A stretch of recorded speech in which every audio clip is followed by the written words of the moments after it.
On Monday, we will be meeting in the choir room. We're gonna study the Blue Zone group. So we've talked a lot about Blue Zone groups, and now we're gonna actually go into Blue Zone groups and talk more about that. So when is our meal planning thing? I don't know what your question is. Like, we have to do a meal plan for like diabetics and like brothers and things. Yep, those would be your presentations. So like when, are we gonna know beforehand when our presentation is finished? No. Or like it's just like in like 2 weeks or like 3 weeks? So you have your group, you've all divided up into your groups, and the meal, you mean you wanna know the exact date that your presentation will be due? Okay, I'll talk to Dr. Yu about that, and we'll get you dates. Okay. So, yeah, so just make sure that you're starting to work on that, but your diet presentation or the population presentation, is coming up soon, so. That's kind of a big point value. On the syllabus, it says that presentation peer review articles are due, like next week. What does that mean? Yeah, that, see, the rubric in there says there's a research paper that you're supposed to do, so let's go through that.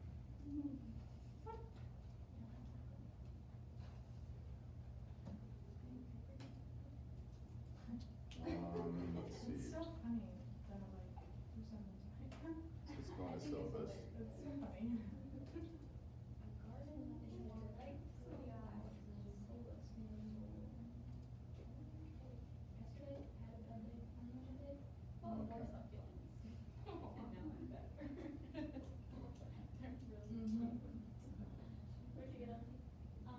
Okay, so the presentation peer review article due, is that what you're asking? Yeah. Okay, so for your diet, for the presentations you're gonna be doing for your population, you have to have 5 peer review articles that are in the references. So you have to have those to us by, when is that? The 15th. So let me repeat that. So your meal planning or the diet the population presentations that you're gonna be doing, you have to have 5 peer review articles. And those peer review articles have to be turned in by the 15th. So, okay, so it's not that hard, you just have to We're know. not writing a paper, we're just kind of. No, yeah, my bad, we're not writing a paper, correct, yes, okay. So you want the articles or just the reference to the articles? Good. I don't really wanna I don't wanna have a ton of articles, handed to me, so that wouldn't make any sense. Or do I want them? No, I don't want them. I need the article, in AP format, and so I want on a piece of paper from your group, of your 5 peer review articles that will be used in your presentation. So that's it, On the 15th, is that what you by the said? 15th. Okay. So it'll be one paper, you'll hand it to me and say, here it is. Okay, so we did, let's see, so there will be a worksheet due on Monday, not a worksheet due. Really? But wait a minute, we never turned in the worksheet for the athletes, right? Or the meal planning for athletes. We haven't done that yet. Yeah, so I do need you to turn that in on Monday. I know, sorry. Blackboard, is that the one that says like sports? Yeah, Something? that's it, Okay. that's the one. So turn in the worksheet on Monday. Monday, we're meeting in the choir room, and like I said, Monday, we're going over Blue Zone groups. So there will be a small assignment in class that you will do for Blue Zone group. We'll see a video about Blue Zone group, and there will be we'll probably break up into groups, do discussions, and then we will have a talk about Blue Zone groups, because we really want you to know what these Blue Zone groups are, and because they're referenced a lot, and they're really good. They're a good reference population when we're talking about longevity, diet and longevity, so it's important. Any other questions about what's coming up? So presentations do start on the 29th, which gives you about 3 weeks, a little over 3 weeks. We're thinking about, okay, so the 17th to the 24th, we're still uncertain what we're gonna do for sure on those dates.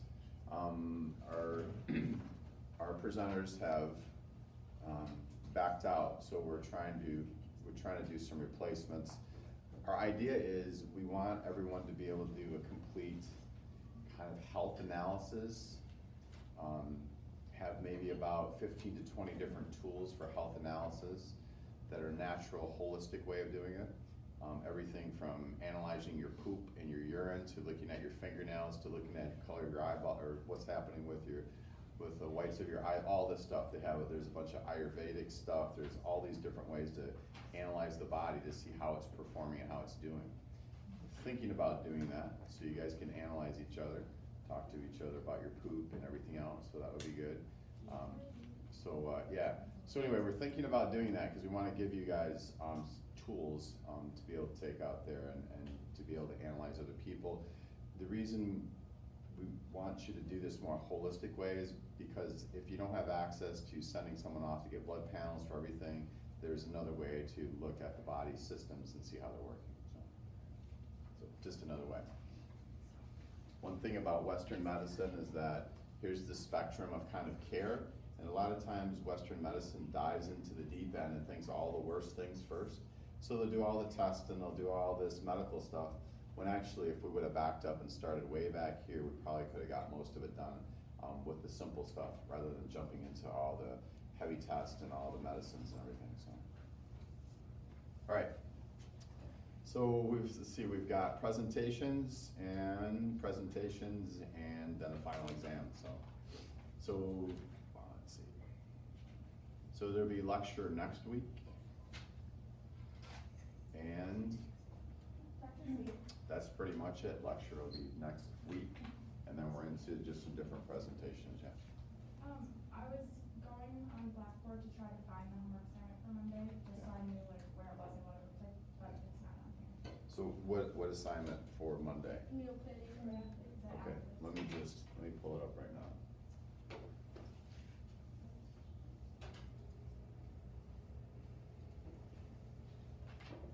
So let's go to.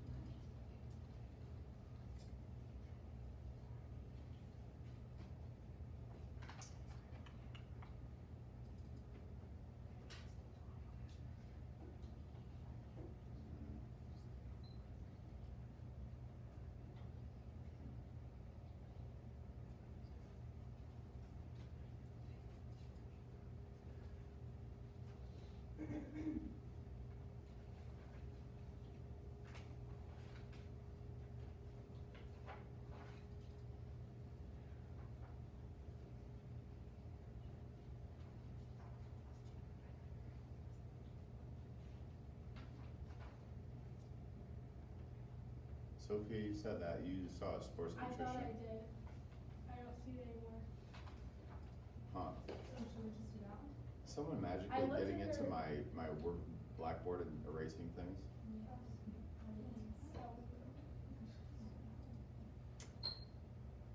I don't see it, so it's not due. Was it under the body?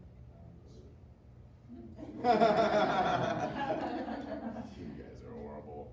No, I looked through body count, but I didn't see anything. I thought I saw it. If you don't assign this homework assignment, we actually won't have homework this entire weekend for the first time. Ever. Probably since In our summer. whole life. Oh wait, the We're worksheet already that they sent me last But we still have a crap ton of other stuff. I was gonna say, Yeah, like, I study. know. Yeah. We gotta do a project and study and stuff. You have some problems. But I'm pretty narcissistic, so why would I give you a break? Yeah, no, there's no assignment in Monday. So Monday, but when the assignments aren't due, nobody comes to class. So here's the deal on Monday. So there will be a participation grade that will be in class because you will have to turn something in class on Monday on blue zones. We're gonna get together, we're gonna look at blue zones, you're gonna work in groups, and then we're gonna do maybe some informational presentations from the groups. So you do need to come on Monday. Okay, not here, be over Oh, right. there. That way, Yeah, good there. job. There. Being here. All right, so we all clear on assignments, what's due? Those presentations are kind of big, so just don't wait last minute. I know I'm kind of a last minute person, but if you can start working on them in advance. We put the, turning in the peer reviews, that's kind of the hardest thing actually, so we wanted you to turn those in first just to make sure that you stay on track, so. And then after presentations, the final is just like the midterm, it's all based on the worksheets that you turned in. They won't be word for word, but it's based on the same questions. Is it for like the whole semester or just this Nope, half of the just the semester? second half of the semester. Okay, so anybody have a Devo that they would like to share? Okay, I'm on that. So this is a Devo I wrote a year ago. It's called Getting Rid of Religion, question mark. If you had to develop your own denomination of Christianity, what would it look like? Would you get rid of some of the religious traditions? Would you emphasize certain aspects? These were some questions that a group of Christian guy friends and I discussed sitting around a campfire for a couple hours. We took a trip out to the Thumb. Shoot, I forgot what the name of it was, but it's a beautiful campsite. And you could actually kayak around, and they had turnip rock and all this stuff you could see. But anyway, so we're all sitting around and we're figuring out, we're all complaining about our churches. This is wrong, and this is wrong, and how can we change it? And so that started the whole discussion.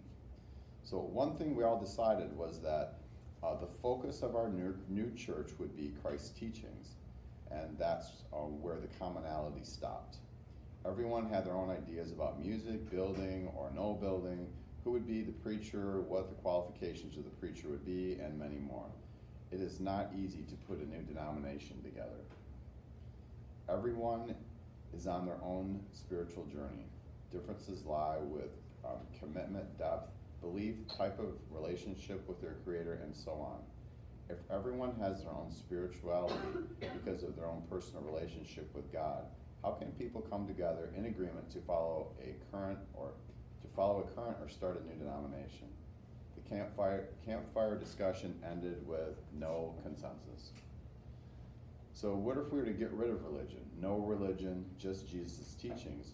What would that look like? Is it possible to study Christ's teachings without a church? My daughter and I had a discussion for 2 hours on that. That was a pretty good one. In order to grow in life, you need a teacher. To grow in Christian teaching, we need instruction. Where would we get Christian education? The campfire discussion was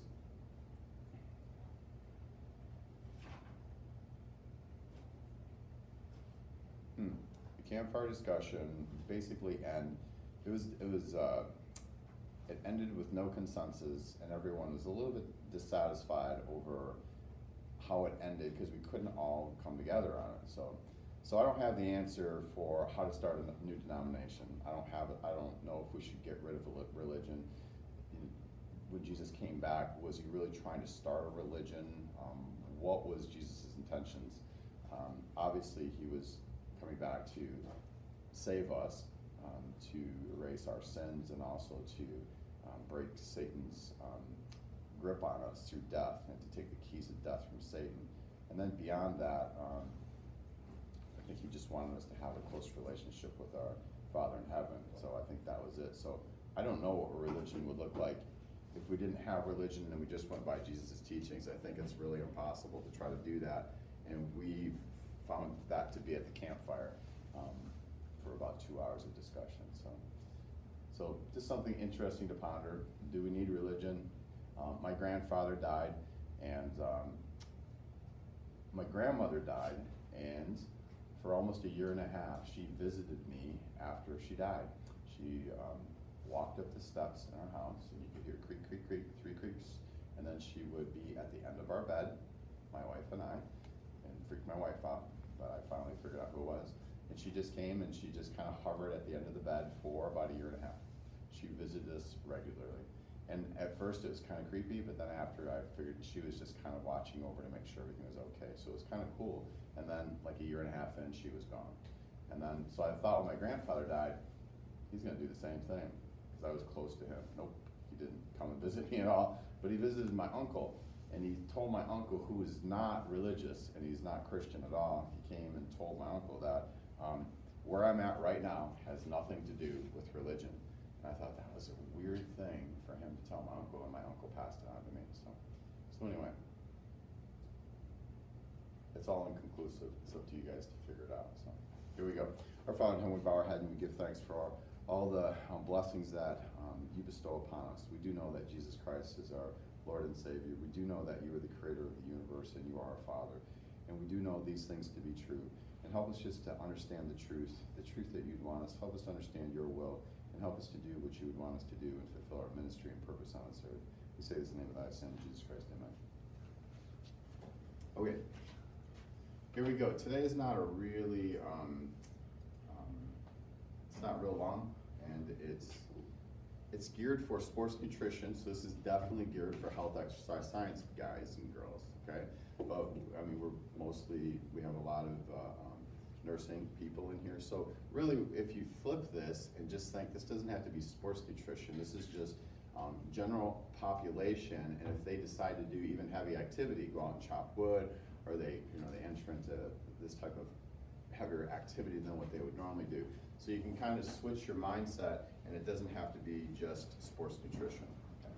So, here we go. 2 ways to view.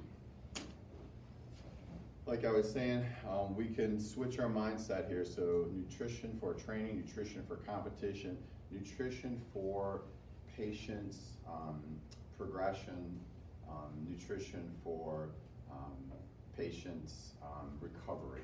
So those are things we could add here too. Okay. So in your book, there's something called the prudent diet. And basically the diet just talks about eating fruits and vegetables and lean meats. That's what it really talks about, the prudent diet. So that's kind of just a real basic summary of that diet. Then we have something called the athlete's plate. And I think we're going to talk over the next few slides about the athlete's plate. But again, it can also fit in perfectly with patients that are recovering from disease process. So the athlete's plate gives you a great visual, an athlete's a great visual of what they should eat and the proportions they should eat it in. Okay. So basically, this is for the easy training. This is kind of off-season training. And the difference between all these is you're going to see the protein's all going to stay the same for the next 3 different slides, but there's going to be changes in fruits and vegetables and whole grains. That's basically where you see the changes. So the purpose of this diet in particular is the maintenance of weight, and that's really the purpose, is trying to maintain your weight, maintain the current weight that you're at. Okay, so moderate training. So moderate training, we have 1/4 protein, we have 1/2 veggies, we have more than 1/4 starches, and fruits are just supplemented. So I'm not a big fan of just supplementing fruits because you could potentially decrease the micronutrients in your diet. But I have a question for you. So why is there an increase in starches and fats in this diet? So on this diet, the previous diet, there's less, and then they've increased the grains. So they've increased the fats, and they've also increased the grains. Why do they do that? Yes. Since you're training harder, you need more energy, which comes from carbohydrates and fats. Thank you, Kayla. That's perfect. Okay, so we move to the next plate. So now we have the hard training. So we still have the 1/4 protein, and then we have the increase in fats and grains and starches, and that's exactly, we're training harder, so we need more calories. And we're only at 1/4 veggies here. But because our fruits are just a little bit less here, I think we should do, I think everybody should do chronometer just to make sure what micronutrients they're missing, especially athletes should do this. So. Okay. What should I eat during training? So basically, your total energy expenditure needs to equal your calorie intake.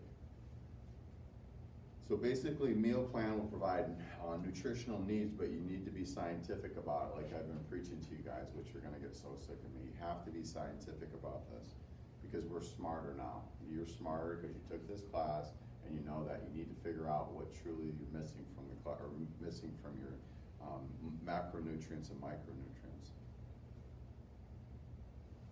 And also, different sports require different needs, so you just have to assess each sport You know, you have your endurance athletes, you have your strength training athletes, all have different needs.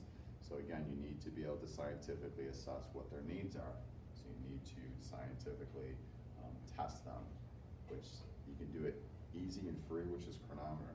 I had actually one of the people that attends my Power by Plants group said that she went into chronometer and said she had to pay $30. Did you guys get it all for free?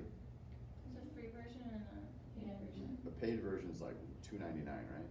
Mhm. And then the free version is the free version, and I think that's what I got. And there wasn't too many ads on it, was there? I think there's too many. Okay. Whenever I tried, I remember that in the food, which I popped in a bag, but I think it's actually Okay. just don't, you just have to make sure it's gonna be touch that, so yeah. Yeah, I got you. Okay, okay. So effects of training. So the chronic effects of training are basically whatever you do to the body, it has to adapt to it. So, I mean, when you lift weights, you'll get calluses on your hands. That's an adaptation to weight training.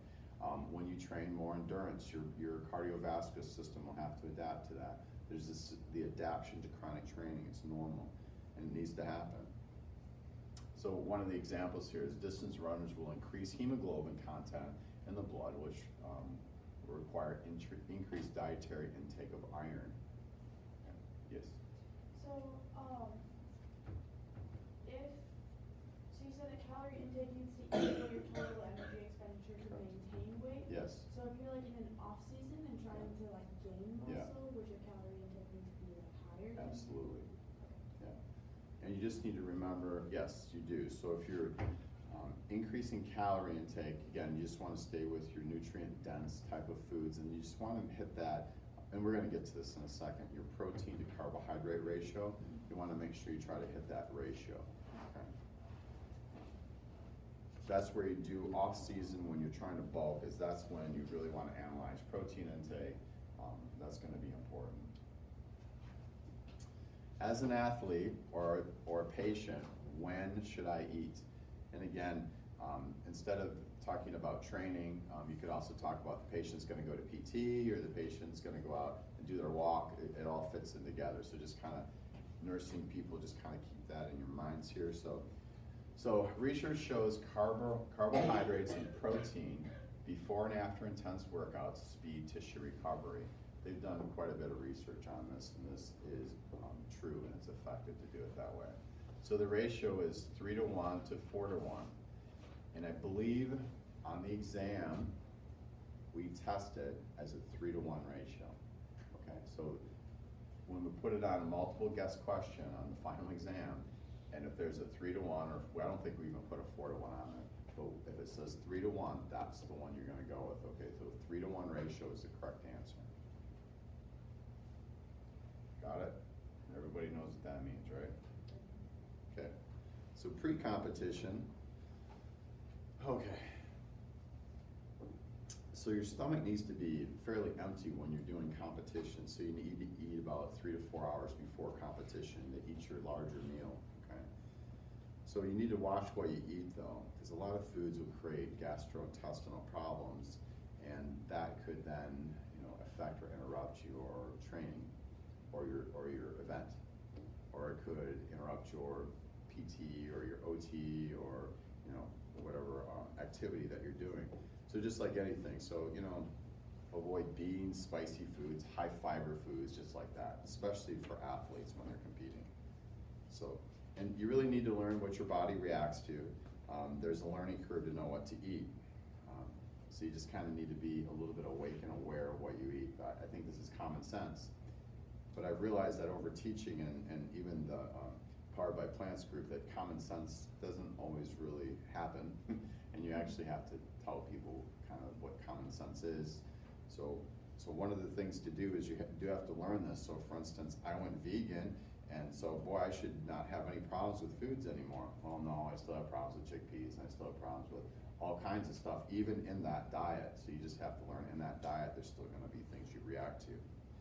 So pre-competition, definitely to avoid simple sugars, because we don't want our glucose levels jumping around when we hit our event. And you know, you need to eat carbohydrates and proteins together. If you eat them together, we have that ratio, and also it helps increase the little gremlins that are running around that's gonna say that you're hungry. So it's gonna decrease ghrelin, so you won't be as hungry before your event. Yes, ma'am. So you wanna take in like a lot of carbs, but then you say to like avoid high fiber foods, so what kind of, are you eating like simple carbs then, or? No, I mean, you eat complex carbohydrates, and you're right, they'll have fiber in them. You just in moderation though, so what's a super high fiber food you might wanna avoid?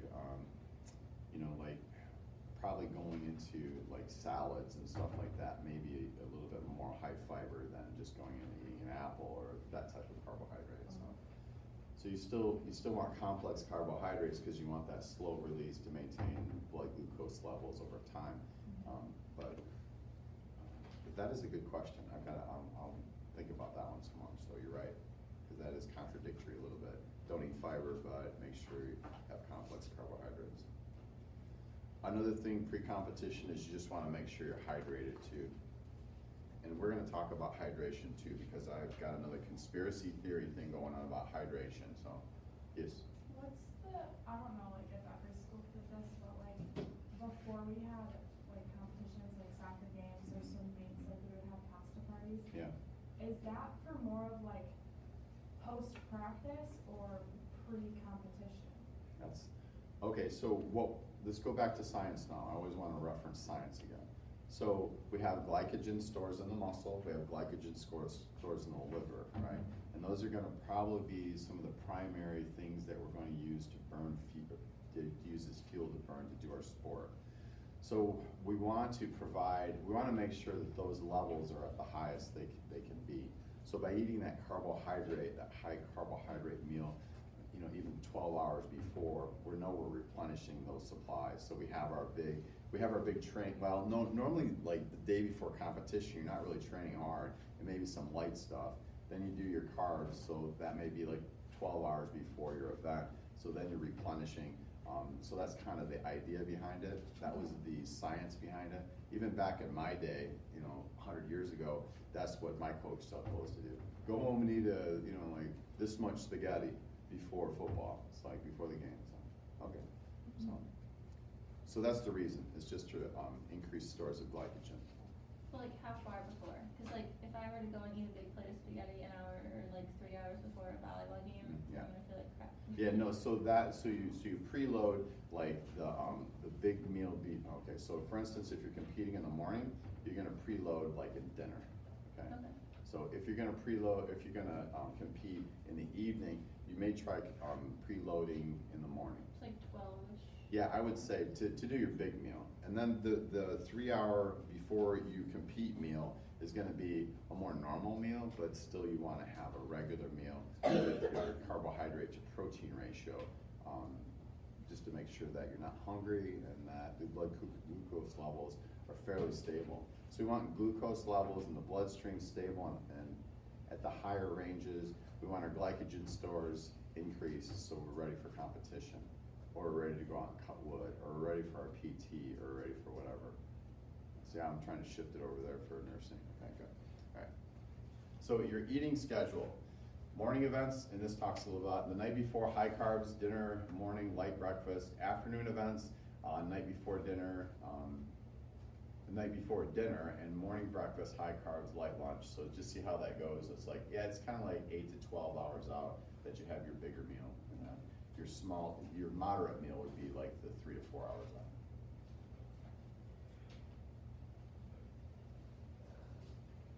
Okay. Should I eat during competitions? Okay. How many people do you see eating a meal during competitions? You don't see too many elite athletes doing that. That's just not real. But do you see marathoners taking glucose supplements and stuff like that, like in the Boston Marathon and all that? Yep, they do. When they do that glucose supplement, do they get glucose, and do they get that glucose in the bloodstream right away? Yes or no? It takes a while. It takes, like actually it can take up to 40 minutes for that glucose supplement to get into their bloodstream to elevate glucose levels. So they have to time everything, so they know, I mean, they've been training for years and years and years, so they know, they're 30 minutes into the run, they know that when they hit an hour into the run, they know where their glucose levels will be, so they're gonna then supplement what they need to. They've got it all staggered out, and that's why they have people at stations, and they pick up their stuff at their station, and they know what they need to do, so it's all pretty scientifically laid out for them. That makes sense? Yeah, everybody, that's just I think it's common sense, so I think everybody probably thinks the same.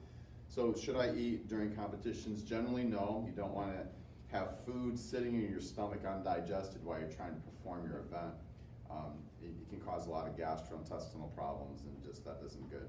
So we already talked about marathoners, and so basically the answer is no, you don't do it. So don't you, Yeah. like, you wouldn't tell somebody who has like an all-day long volleyball tournament to like, Oh.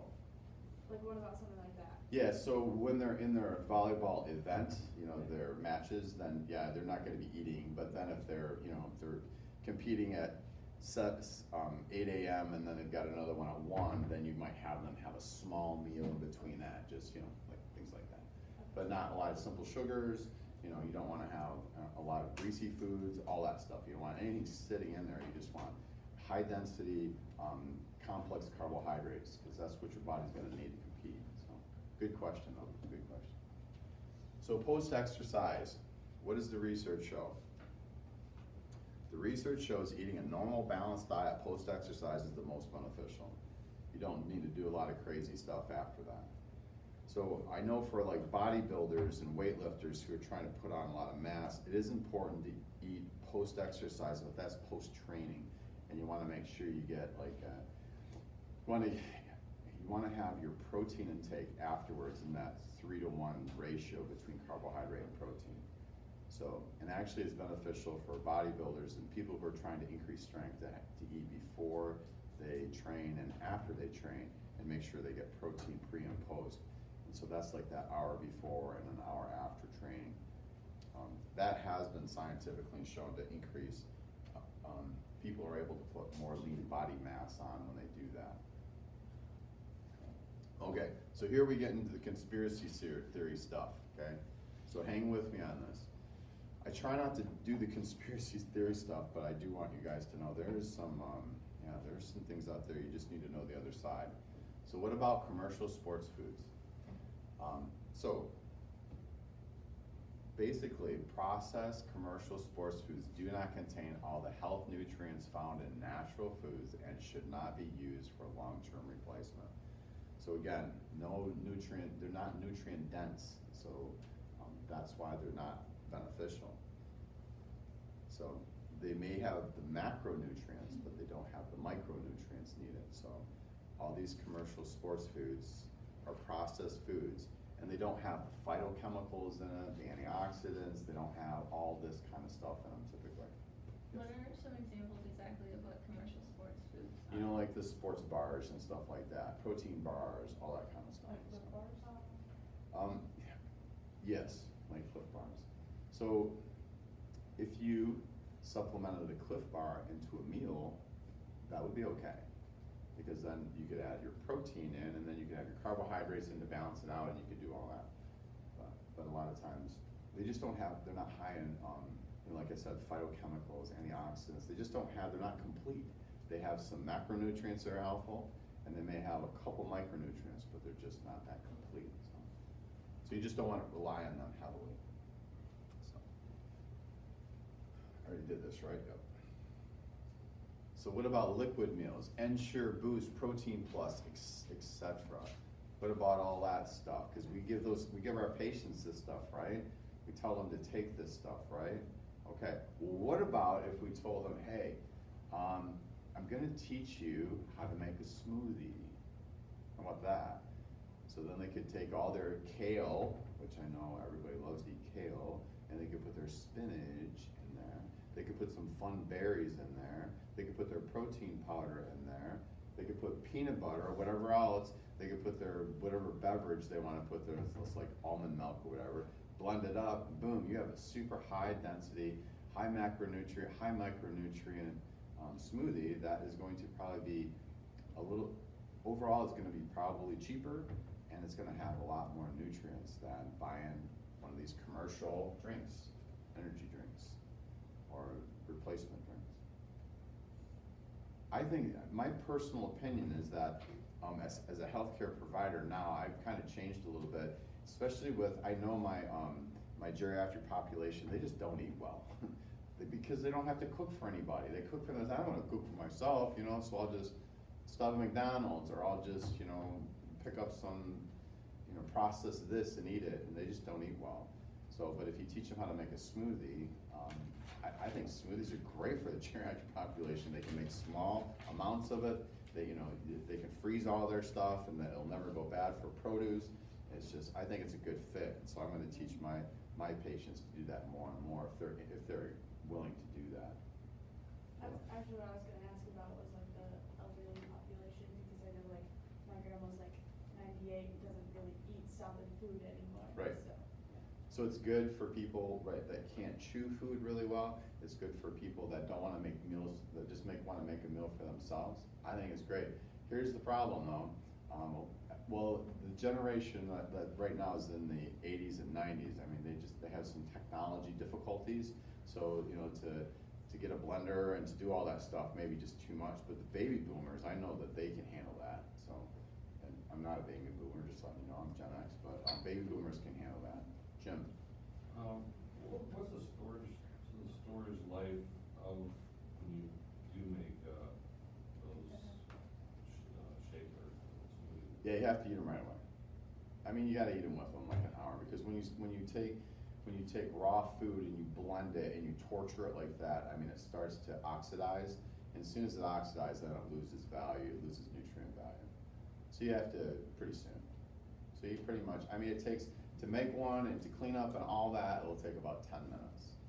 And along with that, kind of what we're talking about, the elderly, a smoothie would be, I would think would be better for them to begin with, because the foods are kind of already broken down, and with their slow metabolism. Easy to digest, they don't have to chew much. You know, it's like, and if they use like chocolate almond milk, it tastes like a chocolate shake. I mean, there's a lot of cool things you could do with it. So you know, I've really looked at, okay, what are the bad benefits to making smoothies and to teaching people about this, and I really can't think of any, especially for the elderly. I just think that, boy, this fits perfectly into their diets, but they have to like it. I mean, if they don't like stuff like that, well, you know, but when you put kale and spinach and then you put just a bunch of berries in it, it doesn't taste like kale and spinach anymore. It tastes like the berries, actually. So they can start picking out what they like out of the produce and make it however they want. If they like peanut butter and they like a banana and they want to put a little chocolate almond milk in it, that's pretty yummy. I mean, there's all kinds of stuff you can do with it. So you just have to teach them though, because otherwise they have no idea what to do. And I just bought yesterday. I just bought a Ninja, one of those Ninja blenders things, 1,000-watt strong bad boy guy, and I got it for $40. So it was pretty cheap. I probably could have got it cheaper, but I knew the guy who was selling it, and I just didn't want to haggle with him because I thought that'd be rude. So got that on Marketplace. So they're out there. It's super easy. So now I've got one for my house and one for the clinic. So when we have the clinic here, I'm gonna have a smoothie bar, and everyone can come in and I'll sell you smoothies. Okay, so that's liquid meals. So let's talk about sports bars. We did a little bit. So what about the sports bars? And I don't know why that says Dido. I mean, it's supposed to be TTO, so please excuse that. Actually, this was not my slide. So okay. So I don't think it was Beth's slide either. I don't think it was. I think it was Deb Varlam's slide. But anyway. Okay, so the science shows that sports bars do not enhance performance. So they may claim to enhance performance. They don't. They just don't do that. They do provide micronutrients and macronutrients, just not in. They don't provide phytochemicals. They don't provide the complete package. They provide a little bit. So that's all I got to say about sports bars. But if you include a sports bar into like your diet, like into a meal, I mean, that makes a little more sense. Okay? All right, sports drinks. Research shows that everybody listen to this, prolonged, high-intensity endurance activities could enhance performance. That's where sports drinks can help. Actually, they did some studies too on endurance athletes. If you just put those the sports drink or the sugar, kind of almost like the fructose, in your mouth and just swish it around without swallowing it, it is shown to increase athletic performance too. So I can show you some of that research. But so what is the percentage of these type of athletes and people in the world, these high endurance or high intensity endurance activity athletes? How many are out there? What do you say? Is there 50% that are in the population, 75%, or maybe like 5% or 3% of the population? There's very few in the population that are in this category, okay? So, and I found research is like maybe 3%, okay? So sports drinks companies in the 1980s, in the mid 80s, did I ask you this question? I might have asked this question. So how do you know if you're dehydrated? What is the first thing you think of? You're thirsty. I'm Sure. Oh, you're already dehydrated because you're thirsty, and yeah, that's a problem, right? No, in the 1980s, the mid 80s, guess what the marketing scheme of the Gatorade company was? If you're thirsty, you're dehydrated.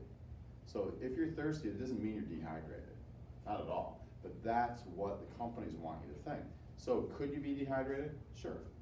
Okay, but are you dehydrated? No, you don't know that. So if you're thirsty and then you go and urinate and your urine is dark, guess what? You're dehydrated. Okay, but if you're thirsty, you go in and urinate and your urine hasn't changed, guess what? You're not dehydrated. So the whole idea of the sports drink companies were to, number one, just to tell you when you need to drink. So when you're thirsty, you're dehydrated, you need to drink our drink that has electrolytes in it too, because if you're thirsty and dehydrated, well then your electrolytes must be out of balance too. Are you getting this? So this is a marketing scheme that was done by the sports drink companies just to sell product. That's it. So, is it true when you're thirsty, could you be dehydrated? Sure. How do you test that? You go and you pee. Okay, and if your pee's dark, then you're dehydrated for sure. That's probably the best scientific test you can do. Either that or you have a UTI or something else bad. My son has a kidney stone and he has dark urine because he has a kidney stone right now, which is horrible. So, all right, let me see if I cover all my points here. Okay, so this covers another point. Let me do this first. So, my grandson, this is a good one, went to the Y, and he's on a soccer team, which is cool. I was excited. He's 4, okay? So, we get there to the event. We're into, it's like 2 10-minute halves or whatever, that's it. So out there. So, at 10 minutes, we need to take a break. Everybody needs a sports drink because we need to hydrate. And I'm thinking, oh my gosh, are we serious? And then afterwards, we have to hydrate after the 10-minute, the second half, and then we have to have a snack. I'm just going, oh my gosh, what has happened to people? So at 10 minutes, these kids are not dehydrated, okay? But guess what? Guess how we respond? This is pretty common. This is not uncommon for people to make sure, well, my kids have to be hydrated. And I mean, I'm not going to say that my generation was perfect, but I remember going through double sessions in football, and if we got a water break, we were lucky, and none of us died. I mean, so we all still did well. You're going to say something, Ken? Oh, I was gonna say, I feel like when we've talked about sports drinks before, a lot of the problems that you had with that too is that they're super high in sugar. They are. Mm-hmm. So, what about like a sports drink that isn't high in sugars? And also, I just think correlate this always to volleyball because that's what I play. Sure. But like again, like if you're having an all day like volleyball tournament, Yeah. like I would drink like Powerade, which like has less sugar than like Gatorade and stuff. Sure. Like, is that like beneficial then when you're like an all day event where you were playing pretty much like the whole day off and on? I think you know the answer to that already. So, but I will say that, again, prolonged high-intensity endurance activities. So, I mean, it can get pretty intense when you're out there playing volleyball and you can work up a good sweat and all that, so sure, that makes sense. But just to, you're going through your day and at 1 o'clock in the afternoon, you're thirsty, so I must be dehydrated. That's ridiculous. Okay.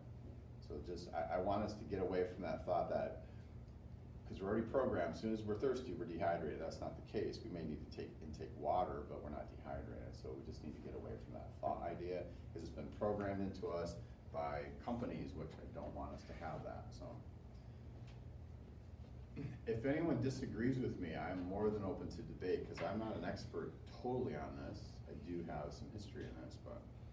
Okay, so let's move on to legal sports supplements. And this is where, okay, nurses, get ready, because this is good, this is juicy here, okay? So this is good, juicy stuff. So we're gonna talk about caffeine and creatine, okay? So basically, the bottom line with caffeine, it's a stimulant for the CNS. So why do people get up and they have to have the coffee in the morning? Because it's a CNS stimulant, okay? Central nervous system stimulant. It kind of goes, boom, okay, time to get going. So it wakes up the nervous system. So that's why people use it. That's why athletes use it too, because it stimulates the nervous system to help them be more aware and awake during their event. And it's been scientifically shown that caffeine does improve athletic performance, but not because it does something crazy to the metabolism of the body or anything, just because it's a central nervous stimulant. Okay, but there are also some other things it can do too. It can help stimulate the release of fat into the bloodstream. So this is some of the latest research that I pulled up. So let me repeat that. It can stimulate the release of fat into the bloodstream, so the fat can be used as fuel to save glycogen. So you're able to exercise longer because of it. So those are the two big things that they're saying that are the benefits of using caffeine. So here's the creatine part. Here's where nurses, I want you to listen to this. So creatine is a natural supplement used to boost athletic performance, and the research has shown that it does. Creatine is very helpful to athletic performance and training. Creatine supplements increase muscles phosphocreatine stores. So the phosphocreatine helps with the formation of new ATP, the key molecule in your cells for the use of energy for all basic functions of life. Okay, so during exercise, ATP is broken down and it gives off something called ADP, okay? So then these stores of phosphocreatine, which are stored up in the muscles, and they release out a phosphorus. So now this ADP, that is a used up ATP, the phosphorus was released from phosphocreatine, and it combines with ADP, and it becomes ATP again, okay? So this phosphocreatine supply helps your ATP supplies. So why does that really matter? Okay. So you're able to exercise longer, and it just increases ATP, but what the research has shown is that it helps certain disease process too, because they start to supplement people with creatine that have these disease processes, and guess what? It dramatically changes their symptoms. So here's the different disease processes and how creatine changes it. Number one, Parkinson's disease. It helps with Parkinson's. It helps with depression. It helps with Huntington's disease. It helps with Alzheimer's. It helps with epilepsy. It helps with ischemic stroke. So all the initial research shows that creatine can actually help with all these disease processes. So you can supplement, and it's pretty safe to supplement people on creatine, not a lot of bad side effects, except it can lead to dehydration. So you just have to be very careful if you're gonna have someone do creatine supplements, that you just have to make sure you tell them, to know if you're dehydrated, you're gonna check your urine, okay? So there you go, creatine, good stuff. Okay, so also, I feel like people with caffeine always talk about, like, you shouldn't drink caffeine before a game or something because then you're gonna crash. Yeah. At least that's what people always Yeah. tell me. Is that true, or like, because like it's shown to enhance performance, like, Yeah. then what, do you actually crash afterwards, or not really?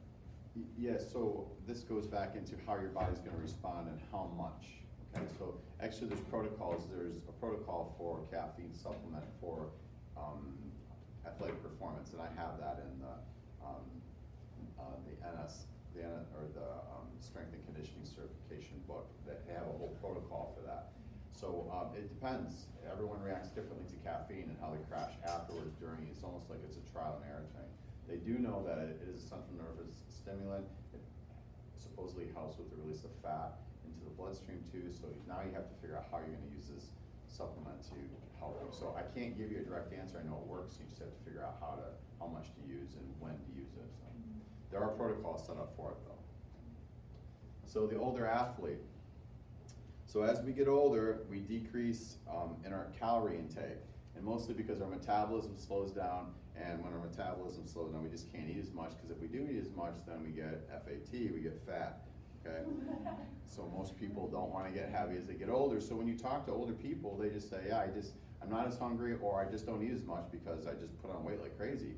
So then again, they don't eat as much, then they don't get as much nutrients, and then they become unhealthy, blah, blah, blah.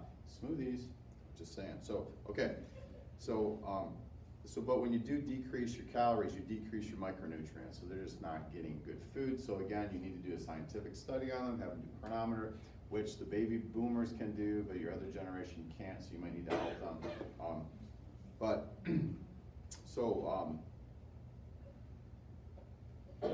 So what the older athletes just need to do is they need to eat nutrient-dense foods, and they need to hydrate, and they need to use some way to gauge and to evaluate how much nutrients they're getting into their body, macro and micro. Okay? So the older athlete, yes, they have special concerns, and you just have to be scientific about it and know these factors. They don't eat as much, and da da da da. Same thing with people who are on, in disease processes as they get older too. They just don't eat as much, they don't eat as good food, so you have to help them understand that they need to get these nutrients to feel good. Because someone who has Parkinson's disease, can they help themselves by just eating better? You bet they can, absolutely. So. All right, so conclusion, eat clean, eat healthy foods. Eat before and after exercise. Carb load before competition, hydrate, and be aware of specific nutritional needs based on support.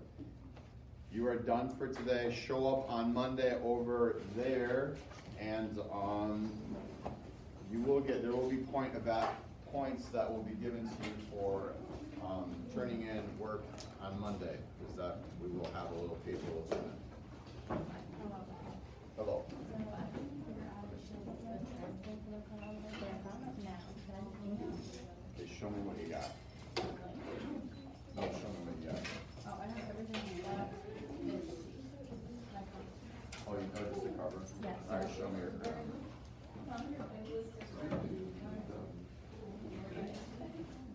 thought we were supposed to do that one first. I was so on, yeah, they had it supposed to be hanging then, but somehow. Yeah. You're like, oh, it hurts, but. No, you really said that? You I said am. no. Yeah, trust me, no. Now I don't believe you. For a minute, so you Yes, ma'am. Yeah, what can I do for you? Yeah, so if it's chronometer, staple all chronometer stuff together, all your 7-day stuff together, and just put it in that file. If you have food labels go on top. I don't know. I actually looked up. Is that your summary? Yeah. Okay, I believe you. Turn it on Monday, turn in all this stuff together, don't turn it on separately. Okay, just bring it Monday. Yes, please do that.